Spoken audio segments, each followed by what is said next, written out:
మహిళా దినోత్సవం సందర్భంగా తన మాతృమూర్తికి పాదాభినందనం చేసి శుభాకాంక్షలు తెలిపారు మంత్రి పొన్నం ప్రభాకర్. ఇక అనంతరం శాలువ కప్పి తల్లిని సతీమణిని సత్కరించారు. మహిళలందరికీ మహిళా దినోత్సవ శుభాకాంక్షలు తెలిపారు. వీరత్వము, ధీరత్వము, మాతృతత్వం కలిగి భవిష్యత్ అనే అంశానికి మాతృమూర్తి కారణమయ్యారని అన్నారు.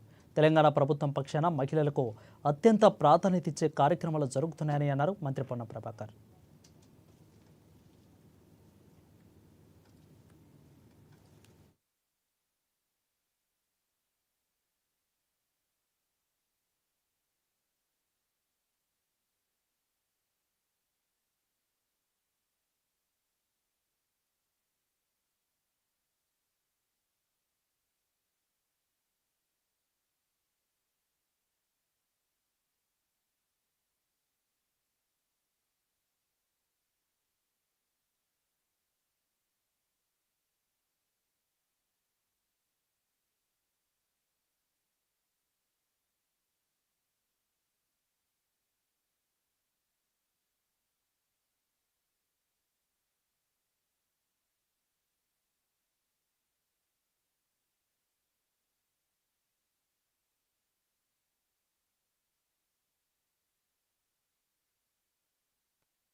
మహిళా దినోత్సవ శుభాకాంక్షలు.